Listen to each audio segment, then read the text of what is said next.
Hi മക്കളെ, എല്ലാവർക്കും സുഖം തന്നെയല്ലടാ.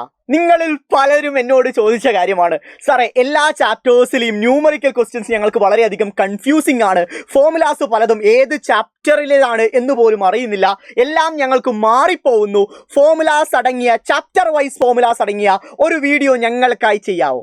തീർച്ചയായും മക്കളെ, അത്തരം ഒരു വീഡിയോയുമായിട്ടാണ് ഞാൻ വന്നിരിക്കുന്നത്. നിങ്ങൾക്ക് ഏതൊക്കെ ചാപ്റ്റേഴ്സിൽ ന്യൂമറിക്കൽ ക്വസ്റ്റ്യൻസ് വരും, ആ ചാപ്റ്റേഴ്സിൽ അടങ്ങിയിരിക്കുന്ന ഫോർമുലാസ് എന്തൊക്കെയാണ്, ഏതൊക്കെ ടോപ്പിക്കുകളിൽ ഏതൊക്കെ ഫോർമുലാസ് അടങ്ങിയിട്ടുണ്ട് എന്നുള്ള കാര്യങ്ങൾ വ്യക്തമായി മനസ്സിലാക്കുന്ന മുഴുവൻ ഫോർമുലാസും അടങ്ങിയ SSLC ഫിസിക്സിനകത്തുള്ള മുഴുവൻ ഫോർമുലാസും അടങ്ങിയ വീഡിയോയിലോട്ടാണ് നമ്മൾ കടക്കാൻ പോകുന്നത്. എല്ലാവരും ലൈക്ക് ചെയ്ത് തന്നെ വീഡിയോ കാണാൻ ശ്രമിക്കുക. നിങ്ങളുടെ ആവശ്യങ്ങൾ എന്നും ഞാൻ നിറവേറ്റിയിട്ടേ ഉള്ളൂ. സോ അതിൻ്റെ ഭാഗമായിട്ടാണ് ഈ പറയുന്ന ഫോർമുലാസിന്റെ വീഡിയോ ആയിട്ട് ഞാൻ വന്നിട്ടുള്ളത്. സോ ലൈക്ക് ചെയ്യാൻ ആരും തന്നെ മറക്കരുത്. Solve formulas in just one video, right? So ആദ്യം ഏതൊക്കെ ചാപ്റ്റേഴ്സിൽ നിന്നാണ് ന്യൂമറിക്കൽ ക്വസ്റ്റ്യൻസ് വരിക, ഏതൊക്കെ ചാപ്റ്റേഴ്സിലാണ് ഫോർമുലാസ് അടങ്ങിയിട്ടുള്ളത് എന്ന കാര്യം നിങ്ങൾ ആദ്യം തന്നെ മനസ്സിലാക്കേണ്ടതുണ്ട്. സോ നിങ്ങളൊന്ന് നോക്കുക മക്കളെ. ഒന്നാമത്തെ ചാപ്റ്റർ എഫക്ട്സ് ഓഫ് ഇലക്ട്രിക് കറണ്ടിൽ നിന്ന് ഉറപ്പായും ഫോർമുലാസ് ഓറിയന്റഡ് ആയ ചോദ്യങ്ങൾ വന്നിരിക്കും, നിങ്ങൾക്ക് എല്ലാവർക്കും അറിയുന്ന കാര്യമാണ്. അടുത്തത് മാഗ്നറ്റിക് എഫക്റ്റിൽ നിന്ന് ഈ പറയുന്ന ഫോർമുലാസോ ന്യൂമറിക്കൽ ക്വസ്റ്റ്യൻസോ പ്രതീക്ഷിക്കേണ്ടതില്ല. പിന്നെ ഏതിൽ നിന്നാണ്? EMI അഥവാ ഇലക്ട്രോ മാഗ്നറ്റിക് ഇൻഡക്ഷൻ അഥവാ വൈദ്യുത കാന്തിക പ്രേരണത്തിൽ നിന്ന് ഈ പറയുന്ന ന്യൂമറിക്കൽ ക്വസ്റ്റ്യൻസ് എക്സ്പെക്ട് ചെയ്യാം. ദെൻ റിഫ്ലക്ഷൻ ഓഫ് ലൈറ്റ്, അതിനുശേഷം റിഫ്രാക്ഷൻ ഓഫ് ലൈറ്റ്. ഈ പറയുന്ന 4 ചാപ്റ്റേഴ്സിൽ നിന്നാണ് ന്യൂമറിക്കൽ ക്വസ്റ്റ്യൻസ് നമ്മുടെ ചോദ്യ പേപ്പറിൽ നിങ്ങൾ എക്സ്പെക്ട് ചെയ്യേണ്ടത്, നിങ്ങൾ പ്രതീക്ഷിക്കേണ്ടത്, റൈറ്റ്? ഇനി നമുക്ക് ഓരോ ചാപ്റ്റേഴ്സിനെയും കീറി മുറിച്ച് അതിനകത്ത് ഏതൊക്കെ ടോപ്പിക്കുകളിൽ നിന്നാണ് ഈ പറയുന്ന ന്യൂമറിക്കൽസ് വരിക, അതിന് ഏതൊക്കെ ഫോർമുലാസ് ആണ് പഠിക്കേണ്ടത് എന്നുള്ള കാര്യത്തിലോട്ട് കടക്കാൻ പോവാണ്. തയ്യാറല്ലേ? യെസ്. ആദ്യം എഫക്ട്സ് ഓഫ് ഇലക്ട്രിക് കറണ്ടിൽ നിന്ന് ഏതൊക്കെ ടോപ്പിക്കുകളിൽ നിന്ന് ഫോർമുലാസ് പഠിക്കണം. ഒന്നാമത്തെ കാര്യം പൊട്ടൻഷ്യൽ ഡിഫറൻസ് അഥവാ പൊട്ടൻഷ്യൽ വ്യത്യാസം. അതിൽ നിന്ന് ഒരു 1 മാർക്കിന്റെ ചോദ്യം എപ്പോഴും ചോദിക്കാറുണ്ട്. എന്താണ് പൊട്ടൻഷ്യൽ വ്യത്യാസം എന്ന് പറയുന്നത്? കൺസെപ്റ്റ് വളരെ സിമ്പിൾ ആയിട്ട് പറഞ്ഞുതരാം. ഒരു പോയിന്റിൽ നിന്ന് മറ്റൊരു പോയിന്റിലോട്ട് ഒരു ചാർജിനെ കൊണ്ടുപോവാൻ നമ്മൾ എത്രത്തോളം വർക്ക് ചെയ്യണം, അതിനെയാണ് ഇത് പറയുക പൊട്ടൻഷ്യൽ വ്യത്യാസം എന്ന് പറയുക. സോ അതിന്റെ ഇക്വേഷനിലോട്ട് കിടക്കുന്നു. V ഈക്വൽ എന്താണ്? W/Q ആണ് അതിന്റെ ഇക്വേഷൻ എന്ന് പറയുക. വോൾട്ട് ആണ് അതിന്റെ യൂണിറ്റ് എന്ന് പറയുക. ഈ കാര്യം നിങ്ങൾക്ക് എല്ലാവർക്കും അറിയണം. V equal to W/Q. V എന്ന് പറഞ്ഞാൽ പൊട്ടൻഷ്യൽ ഡിഫറൻസ് അഥവാ വോൾട്ടേജ് തന്നെയാണ്.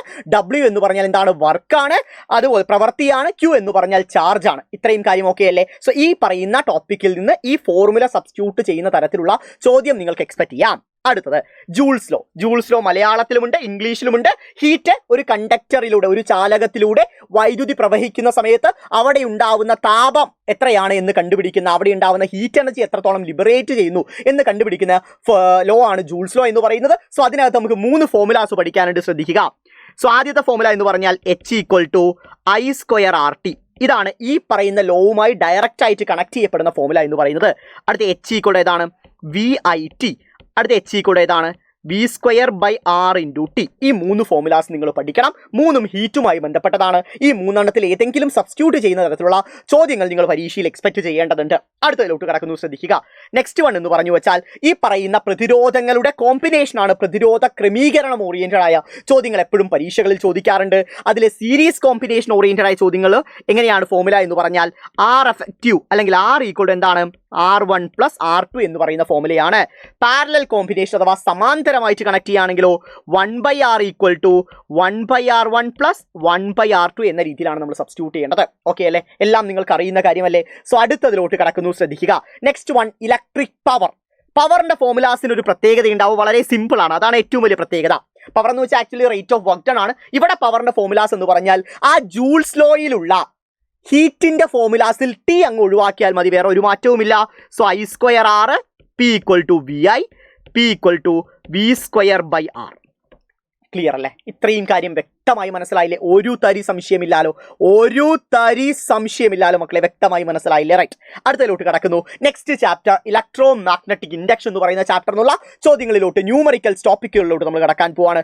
ആദ്യത്തെ ട്രാൻസ്ഫോമർ ഓറിയന്റഡ് ആയ നമ്പർ ഓഫ് ടേൺസും അതുപോലെ തന്നെ വോൾട്ടേജും അതുപോലെ തന്നെ കറണ്ടും തമ്മിൽ കണക്ട് ചെയ്യുന്ന ഫോർമുലാസ് എപ്പോഴും ചോദിക്കാറുണ്ട്. എന്താണ് മക്കളെ ഫോർമുല എന്ന് പറഞ്ഞു വെച്ചാൽ നമുക്ക് എല്ലാവർക്കും അറിയാം. NS/NP equal to VS/VP equal to IP/IS. ഈ ഫോർമുല വളരെ വളരെ ഇമ്പോർട്ടൻ്റ് ആണ്. പല പരീക്ഷകളിലും ചോദ്യങ്ങൾ ചോദിക്കാറുണ്ട്. നിങ്ങൾക്കറിയേണ്ടതാണ്, നിങ്ങൾ പഠിക്കേണ്ടതാണ്. NS എന്ന് പറഞ്ഞാൽ number of turns in secondary ആണ്. NP എന്ന് പറഞ്ഞാൽ number of turns in primary ആണ്. VS എന്ന് പറഞ്ഞാൽ വോൾട്ടേജ് ഇൻ സെക്കൻഡറി ആണ്. VP എന്ന് പറഞ്ഞാൽ വോൾട്ടേജ് ഇൻ പ്രൈമറി ആണ്. IS എന്ന് പറഞ്ഞാൽ കറണ്ട് ഇൻ സെക്കൻഡറി ആണ്. IP എന്ന് പറഞ്ഞാൽ കറണ്ട് ഇൻ പ്രൈമറി ആണ്. ഇത് നിങ്ങൾക്കറിയണം. ഇതിന് പുറമെ മറ്റൊരു ഫോമുല കൂടി പറഞ്ഞു തരാം, അത് അധികം പരീക്ഷകളിൽ ചോദിക്കാറില്ല എങ്കിലും എഫിഷ്യൻസി ഓറിയന്റഡ് ആയ ഇവിടെ നമ്മൾ ഉപയോഗിക്കുന്ന ട്രാൻസ്ഫോമർ എല്ലാം 100% എഫിഷ്യൻസി ഉള്ളതാണ്. സോ ഈ പറയുന്ന ഫോമുല ജസ്റ്റ് ഒന്ന് പഠിച്ചു വെച്ചോ. Efficiency equal to output power divided by input power. Output power divide by input power. Output power equal to V I അല്ലേ, സോ ഔട്ട്പുട്ട് സെക്കൻഡറിയിലല്ലേ, സോ എന്ത് വരും V S I S divided by V P I P. Just ഈ പറയുന്ന formula പഠിച്ചു വെച്ചോ. അധികം ചോദ്യ പേപ്പറുകളിലോ അധികം പ്രീവിയസ് ഇയറിലോ എഫിഷ്യൻസി ഓറിയന്റഡ് ആയി ഈ ഫോമുല യൂസ് ചെയ്യേണ്ട വരാറില്ല എങ്കിലും നിങ്ങൾ പഠിച്ചു വെക്കുക. Output power divide by input power, so V S I S divide by V P I P. Clear അല്ലേ? സെറ്റ് അല്ലേ മക്കളെ? സോ മുന്നോട്ട് പോവാണ്. അടുത്തത് നമ്മുടെ ഈ പറയുന്ന വാട്ട് അവർ മീറ്ററിന്റെ എനർജി കൺസപ്ഷൻ ഓറിയന്റഡ് ആയ ഒരു ചോദ്യം ചോദിക്കാറുണ്ട്. Energy in kilo watt hour equal to power in watt into time in hour divided by 1000. ഈ പറയുന്ന കഴിഞ്ഞ നമ്മുടെ ക്രിസ്മസ് എക്സാമിന് ഇത്തരം ഒരു ചോദ്യം ചോദിച്ചിട്ടുണ്ട്. പല ഉപകരണങ്ങൾ ഈ പർട്ടിക്കുലർ സമയത്തിൽ വർക്ക് ചെയ്ത് കഴിഞ്ഞാൽ അവിടെ ഒരു മാസം ഉണ്ടാവുന്ന എനർജി എത്രയാണ് എന്നുള്ള ചോദ്യങ്ങൾ ചോദിക്കാറുണ്ട്. ഇവിടെ നിങ്ങൾ മനസ്സിലാക്കേണ്ടത് ഇവിടെ കിട്ടുന്ന എനർജി ഏതിലാണ്? കിലോ വാട്ട് ഹവറിലാണ് കിട്ടുക. Kilo watt our is the commercial unit of energy. ഊർജ്ജത്തിന്റെ വ്യാവസായിക യൂണിറ്റ് ആണ് എന്ത് പറയുക? കിലോ വാട്ട് അവർ എന്ന് പറയുക. സോ ഈ ഫോമുല നിങ്ങൾ പഠിച്ചിരിക്കണം, പരീക്ഷകളിൽ ചോദിക്കും, പ്രധാനപ്പെട്ടതാണ് കേട്ടോ. ഓക്കെ, അടുത്തലോട്ട് കിടക്കുന്നു റിഫ്ലക്ഷൻ ഓഫ് ലൈറ്റ്. ഇനി നമ്മൾ ഒപ്റ്റിക്സിലോട്ട് കിടക്കുവാണ്. ഒപ്റ്റിക്സിൽ നമുക്ക് 2 ചാപ്റ്റേഴ്സ് എന്നുള്ള ടോപ്പിക് ഓറിയന്റഡ് ആയ എല്ലാ ഫോമുലാസും പഠിക്കേണ്ടതുണ്ട്. സോ അതിനകത്ത് റിഫ്ലക്ഷൻ ഓഫ് ലൈറ്റ് എന്ന് പറയുന്ന ടോപ്പിക് നമുക്ക് നോക്കാം. എന്താണ് റിഫ്ലക്ഷൻ ഓഫ് ലൈറ്റിൽ നിന്ന് ആദ്യം ചോദിക്കുക? Multiple reflection and image formation, അഥവാ മലയാളത്തിൽ ആവർത്തന പ്രതിപതനവും പ്രതിബിംബ രൂപീകരണവും. ഈ പറയുന്ന ഫോമുല ഓറിയന്റഡ് ആയ പല ചോദ്യങ്ങളും പഠിച്ചിട്ടുണ്ട്. 2 ദർപ്പണങ്ങൾ ഇത്ര ഡിഗ്രി കോണളവിൽ വെക്കുമ്പോൾ എത്ര ഇമേജുകൾ ഫോം ചെയ്യും, എത്ര പ്രതിബിംബങ്ങൾ ഫോം ചെയ്യും എന്ന തരത്തിലുള്ള ചോദ്യങ്ങൾ ചോദിക്കാറുണ്ട്. വളരെ ഇമ്പോർട്ടൻ്റ് ആണ്. n equal to 360 divided by theta minus 1. Theta എന്ന് പറഞ്ഞാൽ ഏത് ആംഗിളിലാണ് വെച്ചിരിക്കുന്നത് എന്നുള്ള കാര്യമാണ്. സോ അതിലെ നമ്പർ ഓഫ് ഇമേജസ് ആണ് എന്ത് പറയുക? n എന്ന് പറയുക. സോ അത് ചോദിക്കുന്ന പല ചോദ്യ പേപ്പറുകളിൽ നമ്മൾ കണ്ടിട്ടുള്ളതാണ്. അടുത്തെന്ന് പറഞ്ഞാൽ മിറർ ഫോർമുല. ഇനി നമ്മൾ മിറർ ഫോർമുല എന്ന് പറയാൻ ഏറ്റവും പ്രധാനപ്പെട്ടതിലോട്ട് കിടക്കുന്നു. 1/f. എഫ് എന്ന് പറഞ്ഞാൽ ഫോക്കൽ ലെങ്ത് ആണ്, equal to 1/u plus 1/v. U എന്ന് പറഞ്ഞാൽ ഒബ്ജക്റ്റ് ഡിസ്റ്റൻസ്, വസ്തുവിലോട്ടുള്ള ദൂരമാണ്. വി എന്ന് പറഞ്ഞാൽ ഇമേജ് ഡിസ്റ്റൻസ്, പ്രതിബിംബത്തിലോട്ടുള്ള ദൂരമാണ്. ഈ കാര്യം മനസ്സിലാക്കുക, പഠിക്കുക, പ്രധാനപ്പെട്ടതാണ്. ഇതിൽ പലതും ചോദിക്കാറുണ്ട്. എഫ് കണ്ടുപിടിക്കാൻ ചോദിക്കാറുണ്ട്, യു കണ്ടുപിടിക്കാൻ ചോദിക്കാറുണ്ട്, വി കണ്ടുപിടിക്കാൻ ചോദിക്കാറുണ്ട്. പഠിച്ചിരിക്കുക, പ്രധാനപ്പെട്ടതാണ്. അടുത്തത് മാഗ്നിഫിക്കേഷൻ. എന്താണ് ആവർത്തനം എന്ന് പറഞ്ഞാൽ വെച്ചാൽ റേഷ്യോ ആണ്. എന്തിൻ്റെയൊക്കെ തമ്മിലുള്ള റേഷ്യോ? അനുപാതമാണ്. Height of the image divided by height of the ഒബ്ജക്റ്റിനെയാണ് എന്ന് പറയുക.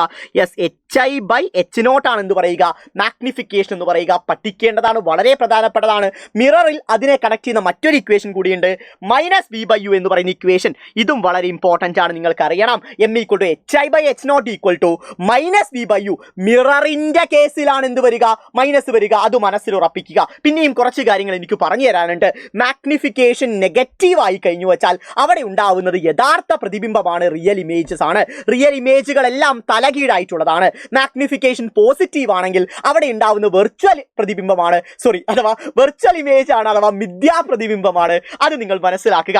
മിഥ്യാ പ്രതിബിംബങ്ങളെല്ലാം, വെർച്വൽ ഇമേജസ് എല്ലാം നിവർന്നു നിൽക്കുന്നതാണ്, ഇറക്റ്റ് ആണ്. റൈറ്റ്, ആ ഫീച്ചേഴ്സ് എല്ലാം ഇവിടെ താഴെ ഞാൻ നൽകിയിട്ടുണ്ട്, പഠിക്കേണ്ടതാണ്. അതിൻ്റെ കൂടെ എനിക്ക് ഒരു കാര്യം കൂടി നിങ്ങൾക്ക് പറഞ്ഞു തരാനുണ്ട്. നിങ്ങളൊന്ന് ശ്രദ്ധിക്കേണ്ട മറ്റൊരു കാര്യമാണ് മക്കളെ, ശ്രദ്ധിക്കടാ. മാഗ്നിഫിക്കേഷൻ്റെ മോഡുലസ് ഈക്വൽ ടു 1 ആണെങ്കിൽ അത് സെയിം സൈസ് ഓഫ് ഒബ്ജക്റ്റ് ആയിരിക്കും. അതായത് വസ്തുവിൻ്റെ അതേ വലുപ്പമായിരിക്കും ആർക്കുണ്ടാവുക? ഈ പറയുന്ന ഇമേജിനുണ്ടാവുക, പ്രതിബിംബത്തിനുണ്ടാവുക.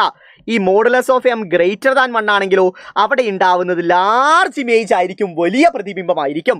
Modulus of m less than 1 ആണെങ്കിലോ അവിടെ ഉണ്ടാവുന്നത് സ്മോൾ ഇമേജ് ആയിരിക്കും, ചെറിയ പ്രതിബിംബമായിരിക്കും. ഈ കാര്യം കൂടി മനസ്സിലാക്കുക. സോ മാഗ്നിഫിക്കേഷൻ നെഗറ്റീവ് ആണെങ്കിൽ റിയൽ ഇമേജ് ആണ്, യഥാർത്ഥ പ്രതിബിംബമാണ്, തലകീഴായിട്ടുള്ളതാണ്.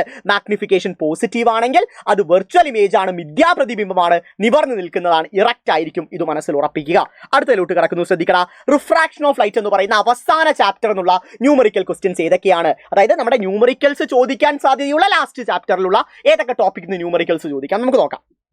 സോ ആദ്യം അബ്സല്യൂട്ട് റിഫ്രാക്റ്റീവ് ഇൻഡെക്സ് എന്ന് പറഞ്ഞാൽ speed of light in air divide by speed of light in medium ആണ്. ഇക്വേഷൻ വൈസ് പറയുമ്പോൾ n ഈക്വൽ ടു c/v എന്ന് വരും. ഇത് പഠിക്കുക, n equal to c/v, where c is the speed of light in air. അതിൻ്റെ value എത്രയാണ് മക്കളെ? അതിൻ്റെ വാല്യൂ എന്ന് വെച്ചാൽ 3 × 10⁸ മീറ്റർ/സെക്കൻഡ് ആണ്. അത് നിങ്ങൾക്കറിയണം. c എന്ന് പറഞ്ഞാൽ speed of light in air ആണ്. വായുവിൽ പ്രകാശത്തിൻ്റെ വേഗതയാണ് c എന്ന് പറയുന്നത്. മാധ്യമത്തിൽ പ്രകാശത്തിൻ്റെ വേഗതയാണ് v എന്ന് പറയുന്നത്. സോ അത് 3 × 10⁸ ആണ്. അത് നിങ്ങൾക്ക് എല്ലാവർക്കും അറിയണം, നിങ്ങൾ പഠിക്കേണ്ടതാണ്, ഇമ്പോർട്ടൻ്റ് ആണ്. അടുത്ത നെക്സ്റ്റ് വൺ, മാഗ്നിഫിക്കേഷൻ. ഇവിടെയും മാഗ്നിഫിക്കേഷൻ വരും, പക്ഷെ ചെറിയ വ്യത്യാസമാണ്. ലെൻസിൽ മാഗ്നിഫിക്കേഷനിൽ നെഗറ്റീവ് സൈൻ വേണ്ട. m=hi/h0 എന്ത് വരും? v/u എന്ന് വരും. മൈനസിന്റെ ആവശ്യമില്ല, സിംപ്ലി v/u. ബാക്കിയുള്ള ഫീച്ചേഴ്സും പാരാമീറ്റേഴ്സും എല്ലാം സെയിം ആണ്. പോസിറ്റീവ് ആണെങ്കിൽ വെർച്വൽ ഇമേജ് ആണ്, മിഥ്യാപ്രതിബിംബമാണ്. നെഗറ്റീവ് ആണെങ്കിൽ റിയൽ ഇമേജ് ആണ്, യഥാർത്ഥമായ ഇമേജ് ആയിരിക്കും ഫോം ചെയ്യുക. ക്ലിയർ അല്ലേ? അതെല്ലാം സെയിം ആണ്, അതിലൊന്നും മാറ്റമില്ല. ഒരു നെഗറ്റീവ് സൈൻ അങ്ങ് ഒഴിവാക്കുക, വേറെ ഒരു മാറ്റവുമില്ല. അടുത്ത പവർ ഓഫ് ലെൻസ്. അത് നിങ്ങൾക്ക് വളരെ ഇമ്പോർട്ടൻ്റ് ആയ കാര്യമാണ്. പവർ = 1 ഫോക്കൽ ലെങ്ത് ആണ്. ഇവിടെ ഫോക്കൽ ലെങ്ത് ഏതിൽ തന്നെ ആയിരിക്കണം? ഫോക്കൽ ലെങ്ത് മീറ്ററിലായിരിക്കണം. പവറിന്റെ യൂണിറ്റ് എന്ന് പറഞ്ഞാൽ ഡി അഥവാ ഡയോപ്റ്റർ ആണ്. പവറിന്റെ യൂണിറ്റ് എന്ന് പറഞ്ഞാൽ ഡയോപ്റ്റർ ആണ്. ക്യാപിറ്റൽ ഡിയിലാണ് നമ്മൾ എന്ത് ചെയ്യുക? സിംപിളൈസ് ചെയ്യുക. നിങ്ങൾക്കറിയണം power = 1 focal length.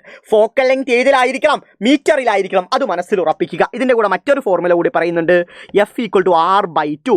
Radius of കർവേച്ചറിന്റെ പകുതി ആയിരിക്കും ഫോക്കസ് ദൂരം അഥവാ ഫോക്കൽ ലെങ്ത് എന്ന് പറയുന്നത്. അതും മനസ്സിൽ ഉറപ്പിക്കുക. ഇതൊക്കെ നിങ്ങൾ പഠിക്കേണ്ടതാണ് കേട്ടോ. അടുത്ത ലെൻസസ് ഫോർമുല, ലാസ്റ്റ് വൺ ആണ് ലെൻസസ് ഫോർമുല എന്ന് പറയുക. ഇവിടെ ഈ പറയുന്ന മിറർ ഫോർമുലയായിട്ടുള്ള വ്യത്യാസം എന്ന് പറഞ്ഞാൽ ഇടയിൽ ഒരു മൈനസ് വരും, വേറെ ഒരു വ്യത്യാസവുമില്ല.